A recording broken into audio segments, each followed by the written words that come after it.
Story RH, le podcast RH qui ne vous raconte pas d'histoire. Bienvenue à toutes, bienvenue à tous. History is made of stories. Dans cet épisode, nous allons vous parler de chiffres, et en l'occurrence des 3 principaux domaines d'application des statistiques et ce à quoi ils servent. La combinaison des masses gigantesques de données dont nous disposons aujourd'hui, de la puissance de calcul, donc d'analyse de l'informatique, et l'importance qu'on accorde aux données en elles-mêmes, conduisent à ce que la science de la statistique soit particulièrement sous le feu des projecteurs. Alphonse Allais disait avec humour que la statistique a démontré que la mortalité dans l'armée augmente sensiblement en temps de guerre. Ne faisons pas tout dire et surtout n'importe quoi aux statistiques. Le chiffre ne rend pas intelligent. Oui, mais si les données ne rendent pas intelligents, leur analyse peut naturellement contribuer à prendre des décisions intelligentes. Mais de quelle analyse s'agit-il ? Quels sont les différents domaines d'application de la statistique ? C'est quoi l'histoire ? Revenons à ce qu'est la statistique en tant que telle.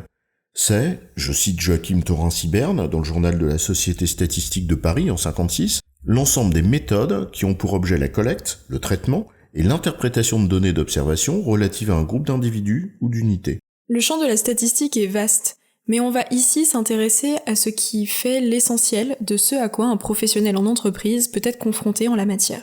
La statistique descriptive, la statistique explicative et les modèles prédictifs. Commençons par le début, la statistique descriptive.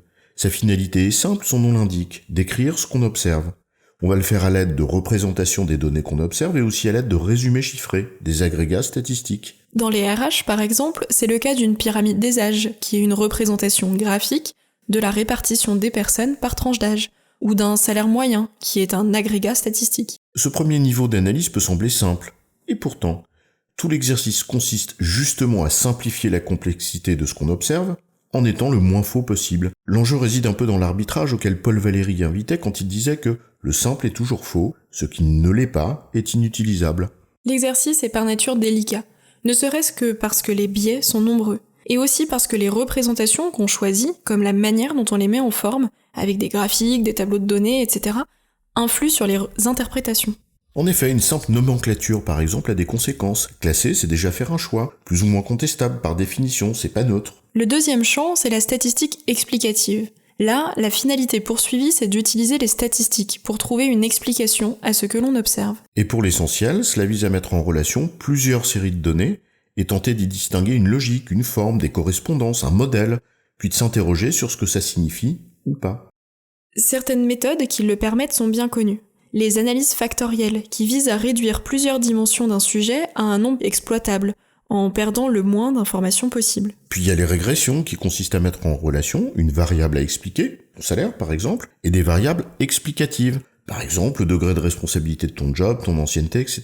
Et avec, entre les deux, une corrélation. Et cette corrélation n'est pas nécessairement une preuve de relation de cause à effet, mais une probabilité qu'il faut ensuite analyser pour savoir si elle a du sens ou pas, notamment en testant les variables utilisées. En d'autres termes, la statistique explicative propose un modèle d'interprétation possible qu'il faut ensuite examiner avec un regard critique avant de prétendre pouvoir conclure à une quelconque relation de cause à effet. Enfin, le troisième domaine, c'est celui du prédictif. Et là, la finalité visée est bien, comme le nom l'indique, d'essayer de prévoir. En d'autres termes, peut-on formuler une prévision à partir des informations dont on dispose ? En fait, ça consiste pour l'essentiel à s'appuyer sur un modèle explicatif, observé sur des données réelles, mais qu'on extrapole au-delà, par exemple à une autre population ou à l'avenir. En la matière, soit on utilise des modèles explicatifs, qu'on a évoqués précédemment, où en gros on traduit le modèle en une équation, ou alors on utilise des modèles issus de l'intelligence artificielle avec des réseaux de neurones ou des arbres de décision qui s'enrichissent des données dont on les nourrit. Et même si ces modèles apprennent, donc s'améliorent, dans tous les cas, quelle que soit leur puissance, ils se heurtent à l'incertitude qui n'est par nature pas prévisible. En résumé, il y a 3 grands domaines dans les statistiques. Les statistiques descriptives, qui visent à décrire au mieux ce que l'on observe, les statistiques explicatives, qui aident à trouver un modèle d'explication à un phénomène observé, et les modèles prédictifs, qui extrapolent les modèles explicatifs pour tenter de prédire un phénomène. J'ai bon, chef ? Oui, tu as bon, mais on va pas en faire toute une histoire. Story RH, le podcast RH qui ne vous raconte pas d'histoire. Retrouvez tous les épisodes sur storyrh.fr.